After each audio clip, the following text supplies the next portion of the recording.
কিন্তু কবরবাসীদের জন্য দোয়া করতে হবে, তাদের জন্য মাগফিরাত কামনা করতে হবে। কবরে কেন যেতে বললেন? যখন কবরস্থানে যাবেন, একটা জীবিত মানুষ মাত্র 6 ঘন্টা হলো তার আত্মাটি বেরিয়ে গিয়েছে, তার আত্মাটি নাই, সে মৃত্যু হয়ে গিয়েছে। এই কারণে তাকে বোরের পাতা দিয়ে গরম পানি করে সুন্দর করে তাকে এত সুন্দর করে পানি গরম করে সাবান দিয়ে গোসল করালেন। গোসল দেওয়ার পর তারপর মসজিদ থেকে জানাজার খাটে আনলেন, জানাজার খাটে লাশটিকে বহন করলেন, কবরস্থানে নীরব নগরে নিয়ে গেলেন। লাশকে সামনে রেখে জানাজার সালাত আরম্ভ করে দিলেন।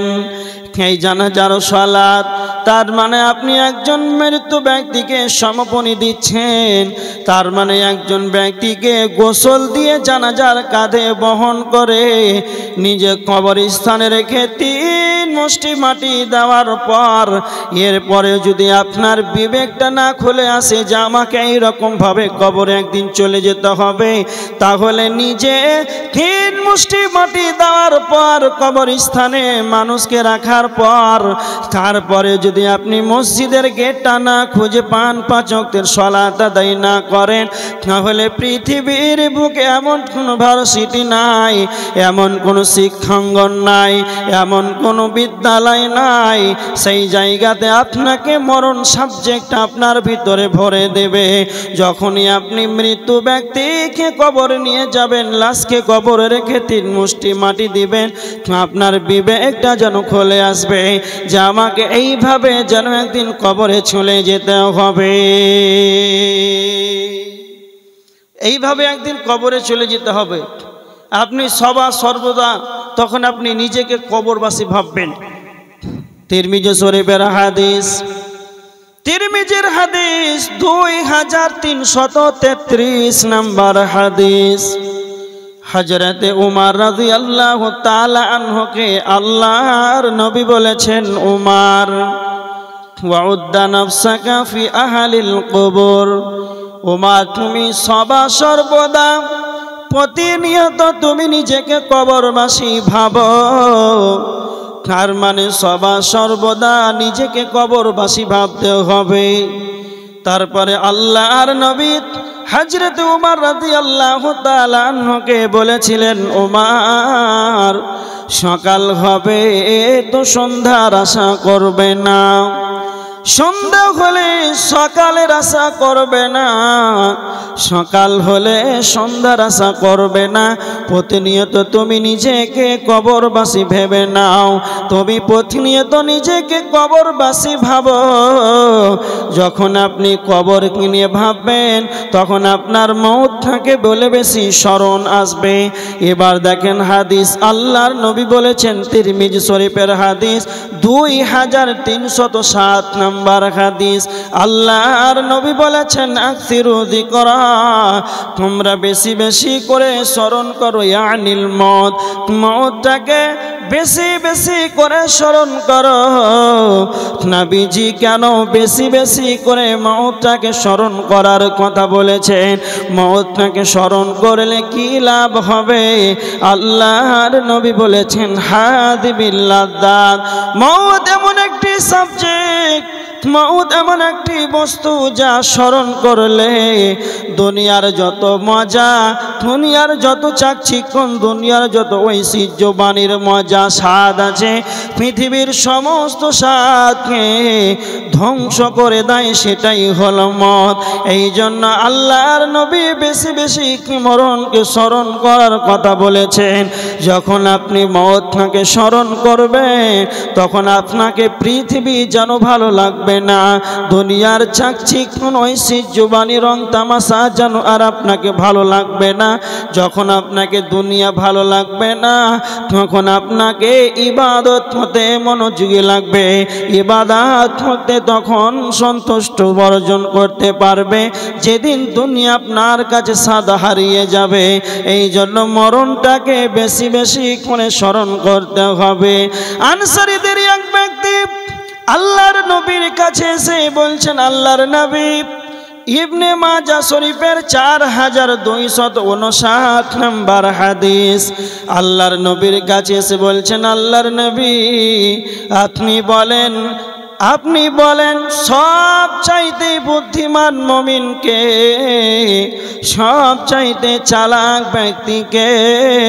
তো আল্লাহর নবী বললেন, আকসারুহুম লিল মাউতি যিকরা, যেই ব্যক্তি বেশি বেশি করে মওতটাকে স্মরণ করে, যেই ব্যক্তি বেশি বেশি করে মওতটাকে স্মরণ করবে, সেই ব্যক্তি হলো সব চাইতে চালাক। এবার দেখেন, পয়েন্টগুলো খুব মনে রাখেন।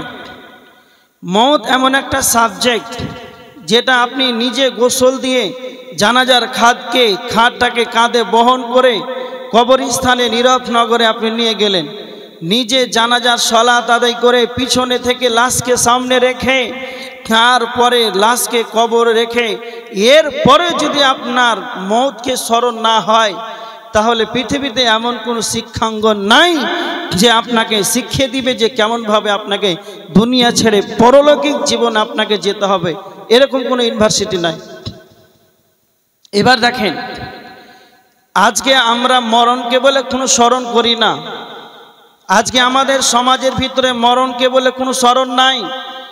যদি আমরা মরণকে বলে স্মরণ করতাম, তাহলে আজকে এত সুন্দর জলসার মাহফিল চলছে আর রং বিরঙের মেলা চলছে, নারী পুরুষ একবারে বেপর্দা, মহিলারা বাজারে ঘুরছে না?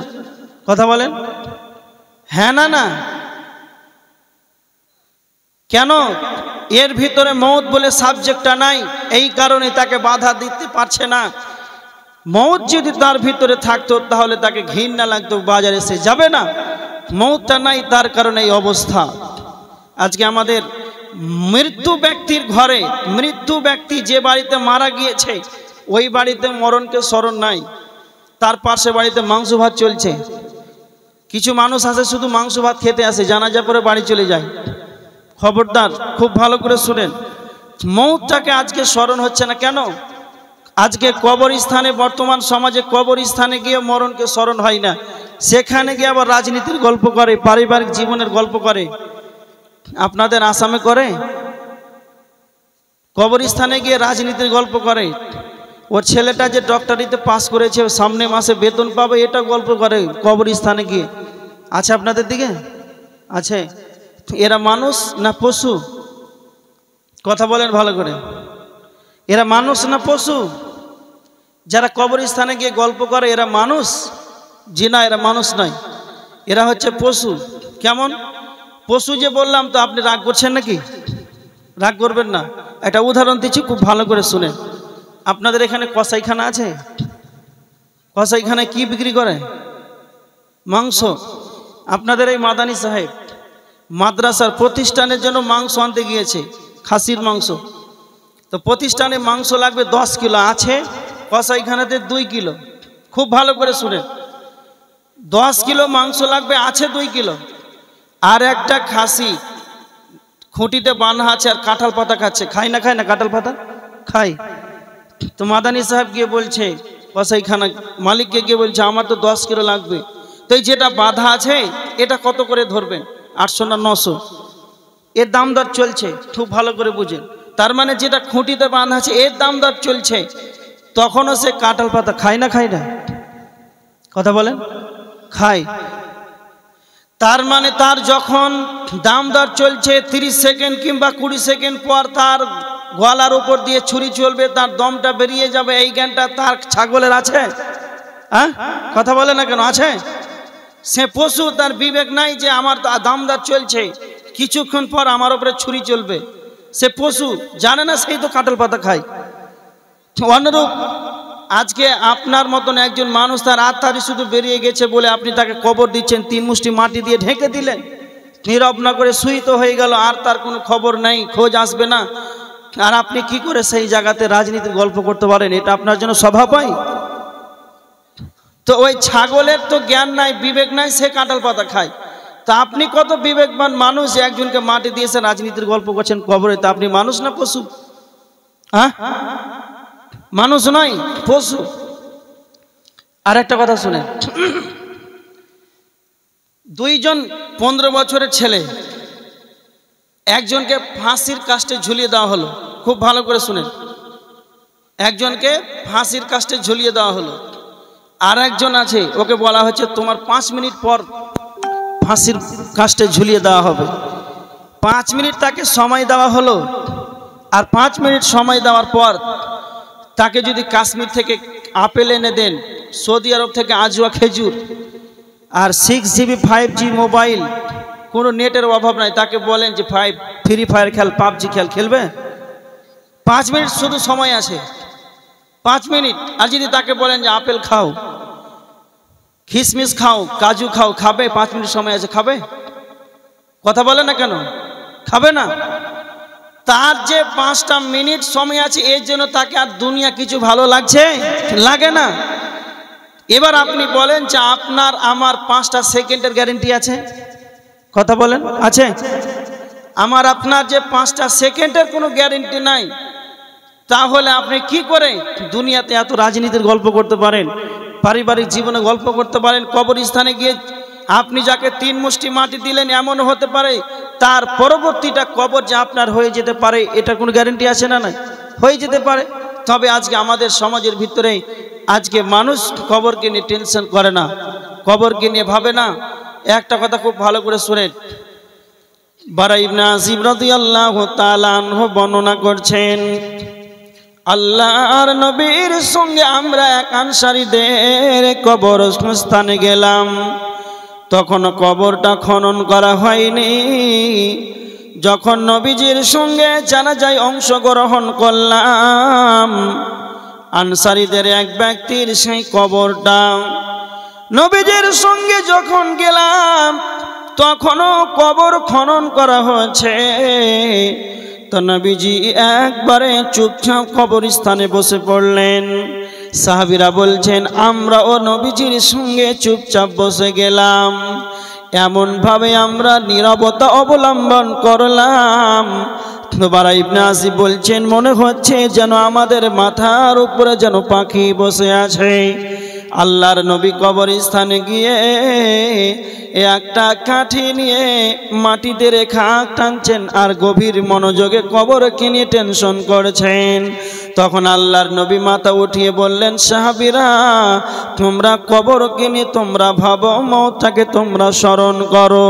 তার মানে নবীজি যখন কবরে যেতেন তখন একবারে মাথা নিচু করে একটা কাঠি নিয়ে তিনি কবরস্থানে গিয়ে রেখা টানতেন আর কবরকে নিয়ে চিন্তা ভাবনা করতেন যে কবরে কি হবে। তার মানে বিশ্বনবী নবী মুহাম্মদুর রাসূলুল্লাহ সাল্লাল্লাহু আলাইহি ওয়াসাল্লাম তিনি হলেন নিষ্পাপ, তার সামনে ডানে পিছনে কোনো গুনাহ নাই, তবু তিনি কবরে কিনে চিন্তা ভাবনা করতেন কবরে কি হবে। আজকে আমাদের সমাজের ভিতরে আমরা কোনোদিন মওতটাকে কবর কিনে স্মরণ করলাম না। হাদিস শুনেন, তিরমিজি শরীফের হাদিস 2308 নম্বর হাদিস। হযরত উসমান রাদিয়াল্লাহু তাআলা আনহু যখনই কবর দেখতেন, কবরটা দেখার পর নবীজি সাল্লাল্লাহু আলাইহি ওয়াসাল্লাম যখন জাহান্নামের কথা বলতেন, হযরত উসমান ততটা যেন ভারাক্রান্ত হতেন না, হযরত উসমান ততটা যেন তার মনটা মলিন হতো না। যখনই কবর দেখতেন, কবর দেখার সঙ্গে সঙ্গে উসমানের চোখের পানি যেন অঝর নয়নে ঝরতে আরম্ভ করতেন, আর পানিগুলো ঝরে ঝরে ঝরে দাড়িগুলো ভিজে ভিজে পড়তেন। তার সঙ্গী সাথীরা জিজ্ঞাসা করলেন, ও উসমান, আল্লাহর নবী যখন জাহান্নামের আলোচনা করেন তখন তো আপনি এতটা অঝর নয়নে ক্রন্দন করেন না, যখন আপনি কবরের কথা শুনেন, কবরকে দেখেন, তখন তো এতক্ষণ আপনি হতভম্ব হয়ে যান। সঙ্গে সঙ্গে হযরত উসমান বললেন, ও আমার সাথীরা, আল্লাহর নবী বলেছেন ইন্নাল কবরা আউয়ালু মানাসিরিল আখিরাহ, পরকাল জীবনের সর্বপ্রথম সর্বপ্রথম স্তর হচ্ছে কবর। কেউ যদি কবরে বেঁচে যায় তাহলে সে সব জায়গাতে নাজাত পেয়ে যাবে। কেউ যদি কবরে ধরা খেয়ে যায় তাহলে সব জায়গাতে যেন ধরা খেয়ে যাবে। এই জন্য আমি খবরকে নিয়ে বেশি চিন্তা ভাবনা করি।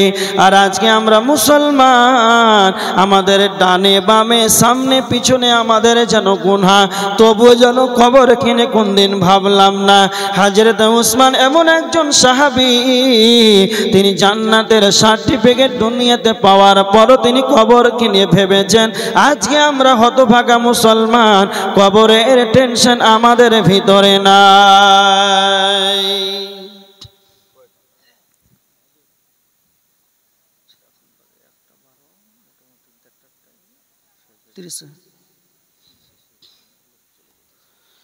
খুব ভালো করে শুনেন।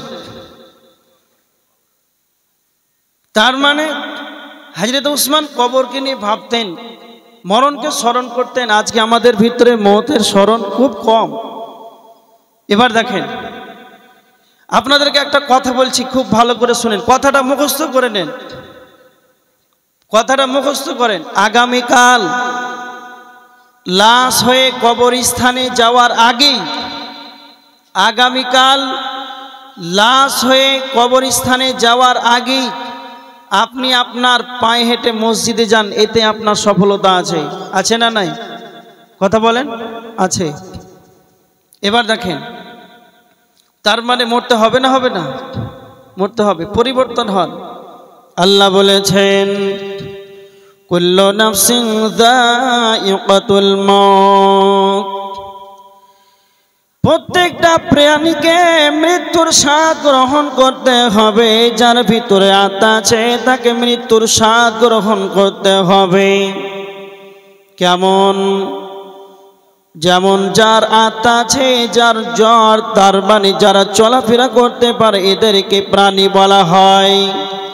যার ভিতরে আত্মা আছে তাকে মরতেই হবে। এটা হলো কোরআনের আয়াত। আল্লাহ সুবহানাহু ওয়া তাআলা চ্যালেঞ্জ করেছেন পবিত্র কোরআনে। এই আয়াতটি একবার নয়, দুইবার নয়, তিনবার আল্লাহ বলেছেন।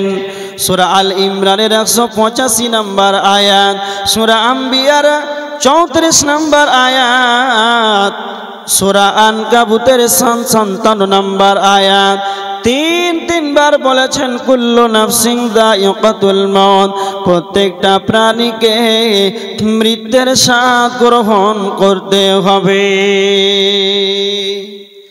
এমনকি নবী মুহাম্মদুর রাসূলুল্লাহ সাল্লাল্লাহু আলাইহি ওয়াসাল্লামকে মরতে হয়েছে। আল্লাহ বলেছেন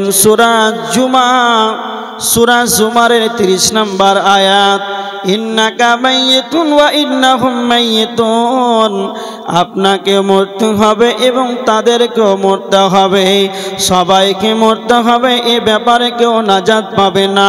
আল্লাহ সুবহানাহু ওয়া তাআলা বলেছেন, ওয়া মা জাআলনা লিবাশারিম মিন ক্বাবলিকাল খুল। আল্লাহ সুবহানাহু ওয়া তাআলা নবীজিকে বলছেন, হে নবী মুহাম্মদ, আপনার পূর্বে আমি কাউকে অনন্তকাল জীবন দান করি নাই। আফাইমিত্তা, আপনাকে মরতে হলে তাহলে কি তারা চিরজীবী থাকবে? ফাহুমুল খালিদুন, তারা কি তারা চিরজীবী থাকবে? তার মানে আল্লাহ নবীজিকে বলছেন, আপনার পূর্বে আমি কাউকে অনন্তকাল বেশি সময়টা দিইনি, তোমাকে তা দেওয়া হবে না, তোমাকে মৃত্যুবরণ করতে হবে। মওত এমন একটা সাবজেক্ট, মওতের কোনো গ্রুপ নাই, মওতের কোনো গ্রুপ নাই। যেই দিন কিয়ামত হবে, কিয়ামত একদিন শেষ হয়ে যাবে।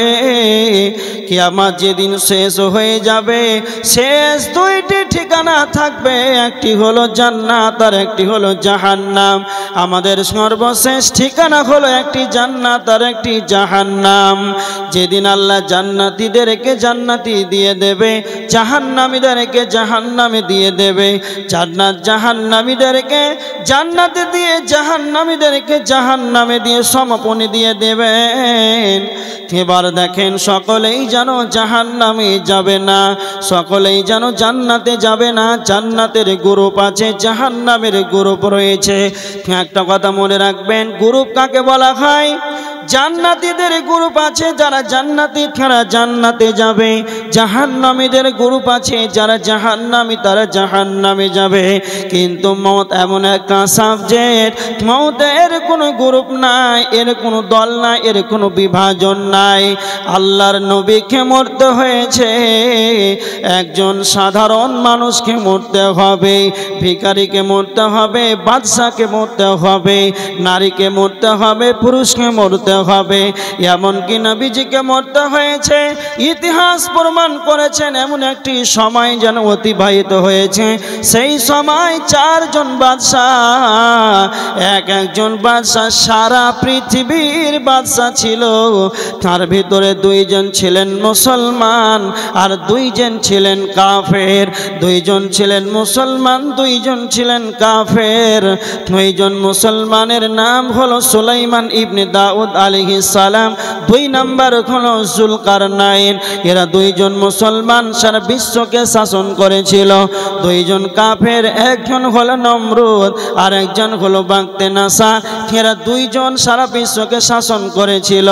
আমি ঘটনাটি কেন আনলাম, সারা বিশ্বকে যারা শাসনকৃত ক্ষমতা ছিল রে, সেই নমরুদকে দুনিয়া ছেড়ে চলে যেতে হয়েছে। নমরুদ এমন একজন আল্লাহর সবচাইতে বড় দুশমন, সে নিজেকে আল্লাহ দাবি করেছিল। সেই নমরুদ নিজেকে আল্লাহ দাবি করেছিল, সে নিজেকে আল্লাহ দাবি করেছিল। এই আল্লাহ নিজেকে দাবি করার পরও দুনিয়া ছেড়ে তাকে চলে যেতে হয়েছে। একটা মশাতে নমরুদকে দুনিয়া থেকে বিদায় করেছে। একটা মশা তার নাক দিয়ে প্রবেশ করেছিল, তার মাথায় যেন আঘাত করতে, কামড়াতে কামড়াতে তার মাথা যেন যন্ত্রণা হতে শুরু করলো। সে নিজেই বাড়ি মারে, মাথায় বাড়ি মারতে মারতে মারতে মারতে তার প্রজারাকে বলছেন, আমার মাথায় যেন বাড়ি মারো। এইভাবে আঘাত করতে করতে মাথা ভেঙে তাই নমরুদকে মৃত্যুবরণ করতে হয়েছে। তার নমরুদের মাথা থেকে মশা বের হয়ে চলে গেল। আল্লাহ সুবহানাহু ওয়া তাআলা মৃত্যু দিবেন, এতে কোনো রক্ষা নাই। সে রাজা হোক, বাদশাহ হোক, এই নমরুদ সারা বিশ্বকে শাসন করেছিল, তবুও দুনিয়া ছেড়ে চলে যেতে হয়েছে। ফেরাউন তিনি বলেছিলেন, আনা রব্বুকুমুল আলা, আমি তোমাদের সব চাইতে বড় রব। সূরা আল কসাসের 38 নম্বর আয়াতের ভিতরে আল্লাহ বলেছেন, ফেরাউন বলেছিলেন, মা আমিলতু লাকুম মিন ইলাহিন গায়রি, আমি তোমাদের রব, আমি তোমাদের রব ব্যতীত অন্য কোন রব আছে কি তা আমার জানা নাই। এই রকম একজন ফেরাউন, সে নিজেকে সব চাইতে বড় রব ভাবতো। আল্লাহ তাকে সমুদ্রের পানিতে তাকে ডুবিয়ে মেরেছে। তার মানে আল্লাহ বলতে চাইছেন, কুল্লু নাফসিন যায়িকাতুল মউত, যার ভিতরে আত্মা আছে, যার ভিতরে জীব আছে, প্রত্যেকটা প্রাণীকে মৃত্যুর স্বাদ গ্রহণ করতে হবে। প্রত্যেকটা প্রাণীকে মৃত্যুর স্বাদ গ্রহণ করতে হবে, এতে কোনো রকম সন্দেহ নাই। তাহলে আপনারা বিশ্বাস করলেন যে মরতে হবে। যদি মওতটা এটা বিশ্বাস না করতেন, তাহলে হযরত আদমকে পেতেন, আপনার ফুলদাদাকে পেতেন, আর আপনার আব্বারা বেঁচে থাকতো। দুনিয়ার সিস্টেমই হচ্ছে আসবে আর যাবে, আসবে আর যাবে, মৃত্যু হবে, এতে কোনো সন্দেহ আমাদের ভিতরে নাই। এবার দেখেন, মওত এমন একটা সাবজেক্ট, খুব ভালো করে শুনেন, মওত এমন একটা সাবজেক্ট যেটা একজন দার্শনিক বলেছেন, কেউ যদি মনে করে যে আমি মওত থেকে বাঁচব, তবে মওত থেকে বাঁচার ক্ষমতা আছে? কথা বলেন, নাই। আর যদি কেউ বলে আমি জাহান্নাম থেকে বাঁচব, তবে পারবে কি পারবে না? কথাটা ভালো করে বুঝেন। কেউ যদি মনে করে জাহান্নাম থেকে বাঁচব, তো সে পারবে কি পারবে না? পারবে। কিন্তু মওত থেকে পারবে? দার্শনিক বলতে চেয়েছেন, মানুষ যদি মনে করে মরণ থেকে বাঁচব, তো পশ্চিম কালে ও মওত থেকে বাঁচার কারো ক্ষমতা নাই। কিন্তু দার্শনিক বলেছেন, কেউ যদি মনে করে জাহান্নাম থেকে বাঁচব, তো সে জাহান্নাম থেকে বাঁচতে পারবে। কেমন? আজকে সমাজের ভিতরে আজকে কথাটা আজকে উল্টে গিয়েছে। মানুষ যতটা চেষ্টা করে মরণ থেকে বাঁচার, মানুষ যতটা চেষ্টা করে মওত থেকে বাঁচার, ততটা চেষ্টা করে না জাহান্নাম থেকে বাঁচার। চাচার ৭৭ বছর প্লাস হয়ে গিয়েছে। মৃত্যুর মুখে যখন পতিত হয়, তাড়াতাড়ি করে বলে বেটারে তাড়াতাড়ি করে গুয়াহাটি হাসপাতালে ভর্তি করা হোক। তখন গুয়াহাটি চিকিৎসা করে বলছে না এখানে হবে না, ব্যাঙ্গালোর নিয়ে চলে যাও। চাচা বয়স্ক মানুষ বলছে জমি বিক্রি করতে হয়, করব, তাড়াতাড়ি করে এয়ারপোর্ট নিয়ে যাওয়া হোক। গুয়াহাটি থেকে একবারে ব্যাঙ্গালোর নিয়ে যাওয়া হয়। ব্যাঙ্গালোর বলছে না এখানে হবে না, একবারে লন্ডন যেতে হবে। চাচা বাঁচার জন্য বাড়ি থেকে গুয়াহাটি, গুয়াহাটি থেকে চলে গেল ব্যাঙ্গালোর, ব্যাঙ্গালোর থেকে গেল লন্ডন। কেন? সে মওত থেকে বাঁচার জন্য যায়। এবার দেখেন আমি ঘটনাটি কেন আনলাম। একজন বার্ধক্য মানুষ মওত থেকে বাঁচার জন্য লন্ডন পর্যন্ত গেল, কিন্তু জাহান্নাম থেকে বাঁচার জন্য তার বাড়ির পাশে মসজিদের গেটে কোনোদিন যেন ঢুকলো না। সে যদি মনে করতো আল্লাহর কোরআন বিধি বিধান যা আছে আমি মেনে নিব, নবীজির হাদিসে যা আছে আমি সমস্ত কিছুকে মেনে নেব, সে জাহান্নাম থেকে বেঁচে যাবে। আর মওত থেকে কোটি কোটি টাকা খরচ করে দেওয়া হোক না কেন, মরণ থেকে বাঁচার কোনো উপায় রবে না। মরণ থেকে বাঁচার কোনো উপায় রবে না। কিন্তু আল্লাহ কি বলেছেন জানেন? আল্লাহ রাসূল সাল্লাল্লাহু আলাইহি ওয়াসাল্লাম বলেছেন হুব্বুদ দুনিয়া কারাহিয়াতুল মউত। আমার উম্মত দুনিয়াকে ভালোবাসে, প্রেম করবে, অগ্রাধিকার দিবে, কিন্তু এরা মওতটাকে ঘৃণা করবে। আজকে আমরা মওতটাকে ঘৃণা করছি না? করছি না? যতগুলো আমার সম্মুখে মানুষ বসে আছেন সকলে একবার অন্তরের অন্তরস্থল থেকে বলেন যে আমাকে মরতে ভালো লাগবে, আমার মরতে হোক, এরকমটা আশা আকাঙ্ক্ষা হয়? হয় না। আল্লাহ বলেছেন সূরা জুমার ৭ নম্বর আয়াত, ওয়ালা ইয়াতামান্নাউনাহু আবাদাম বিমা কদ্দামাত আইদিহিম। আল্লাহ বলেছেন তারা মৃত্যুকে কামনা করবে না, তারা মৃত্যুকে চাইবে না। কেন? তাদের কৃত কর্মের কারণে, তাদের কর্মের ক্ষেত্রে তারা মৃত্যুকে কামনা করবে না। ওয়াল্লাহু আলিমুম বিয-যালিমিন, কিন্তু আল্লাহ জালিমদের ব্যাপারে অবগত রয়েছে। মানুষ মৃত্যুকে চায় না কেন? তো আল্লাহ বলছেন তাদের এই কৃত কর্মের কারণে। ধরেন আপনি মরবেন, তো আপনার মরার পর আপনি নিজেই তো ভাববেন যে আমি কতটা আমল করেছি, আমি কতবার 5 ওয়াক্তের সালাতে হাজির দিয়েছি, আমি কতটা ইবাদত করেছি। আপনি আপনার নিজের ব্যাপারে অন্তত তো জানেন। তা আপনি মরে গেলেন তো ভাববেন যে আমি মরার পর আমি জান্নাত যাব না জাহান্নাম যাব, কবরে মান রব্বকার উত্তর দিতে পারবো না পারবো না। আপনার নিজের ব্যাপারে কথা আপনি সব কিছুই জানেন। আপনি যদি একবার নেটটাকে মাথাটাকে একবার সার্ভে ফেলে দেন, গভীর রাতে গভীর রজনীতে মাথাটাকে এই কম্পিউটারকে একবার খুলে দেন, গভীর রাতে নিজের বিবেকে বলেন ওরে আমার বিবেক, আমার এই 50 বছরের জীবনটাকে অতিবাহিত করে দিলাম, তিলে তিলে সেকেন্ডে যেন সময়টাকে অতিবাহিত করে দিলাম। কতটা আমি ইবাদত করলাম, কত আমি রাকাত তাহাজ্জুদের সালাত আদায় করলাম, কতবার রাত্রিতে গভীর রজনীতে তাহাজ্জুদের সালাত আদায় করে জাহান্নাম থেকে বাঁচার জন্য আল্লাহর কাছে দোয়া করেছি। না আমি সারা রাতটা ঘুমিয়ে থেকেছি, চায়ের দোকানে বেশি আড্ডা পিটেছি, না আমি মসজিদে কতটা সময় দিয়েছি, মানুষের কতটা পরনিন্দা করেছি, না কতটা আল্লাহর জিকির করেছি। এইভাবে যদি আপনার বিবেকটাকে যদি আপনি সার্চিং ফেলে দেন, তাহলে আপনার বিবেক বলবে না না না, আমার খাতাতে মনে হয় গুনার ভাগটা বেশি রয়েছে। এই কারণে গুনার কারণে মানুষ কিন্তু মরতে চায় না। আজকে আমাদের সমাজের ভিতরে মানুষ মওতটাকে ঘৃণা করে। সাহাবীদেরকে দেখেন, হযরত আব্দুল্লাহ রাদিয়াল্লাহু তাআলা আনহু যুদ্ধের ময়দানে নবীজিকে বলছেন আল্লাহর নবী আমি একজন এমন আপনার সাহাবী, আমি নতুন ঈমান এনেছি, আমার তো কোনো কিছুই নাই, জিহাদের ময়দানে দান দিয়ে দিব, দান করার মতন আমার কিছু নাই, কিন্তু আমার কাছে একটাই বস্তু রয়েছে, আপনি আমার জন্য দোয়া করেন যেন আমি জিহাদের ময়দানে গিয়ে যেন আমি শহীদ হয়ে যাই, আমার আত্মাটি যেন আমি জিহাদের ময়দানে দিয়ে দেব, আমার রক্ত যেন জিহাদের ময়দানে প্রবাহিত হয়। আল্লাহ নবী আপনি আমার জন্য দোয়া করেন, আমি জীবনটাকেই দিয়ে দেব। হযরত ওমর রাদিয়াল্লাহু তাআলা আনহু তিনি সর্বদা আল্লাহর কাছে দোয়া করতেন, আল্লাহ আমার যেন শহীদ মওত হয়, আমার যেন শহীদে মওত হয়।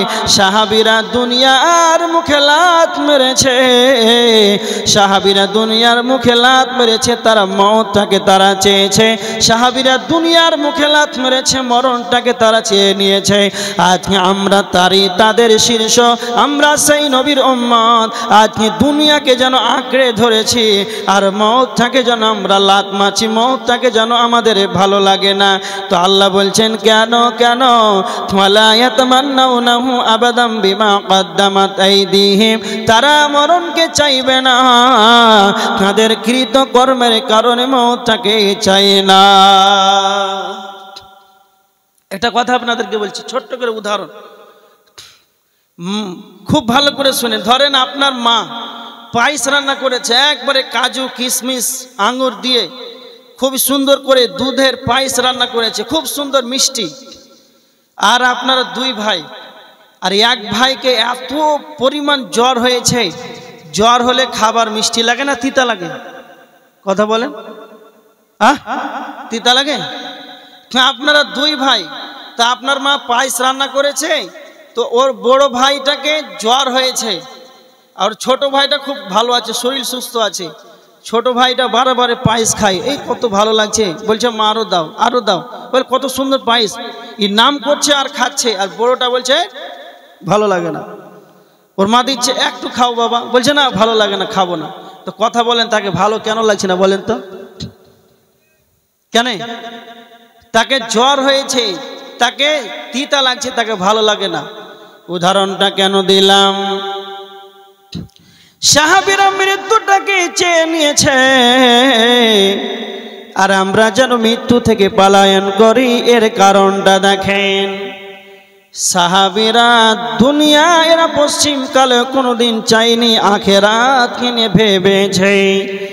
সাহাবীদের যে আমল ডানে বামে পিছনে তাদের কোনো গুনাহ ছিল না, তারা যখন মারা যাবে, মরলেই সঙ্গে সঙ্গে তাদের যে জান্নাত।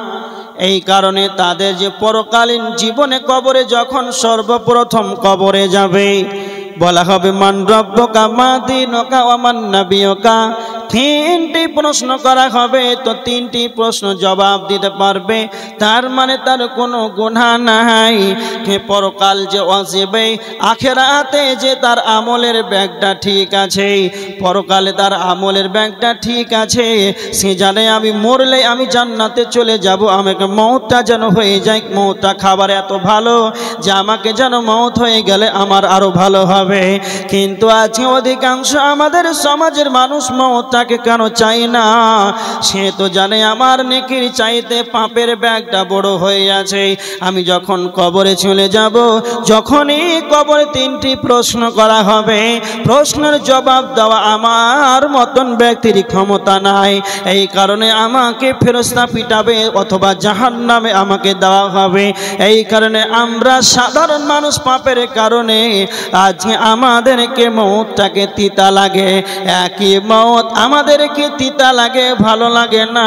আর সাহাবীরা বারবার বলছে আমাকে যেন আমার যেন মওত হয়।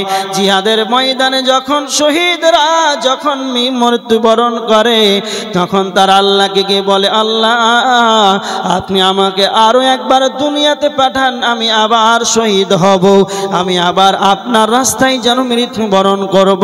তার মৃত্যুটাকে বারে বারে চাই কেন? তাদেরকে ভালো লাগে, তাদের গুনাহ বলে কোনো জিনিস নাই। আজকে আমাদের পাপে ঘেরে আছে বলে বিধায় মৃত্যুটাকে আমাদের ভালো লাগে না।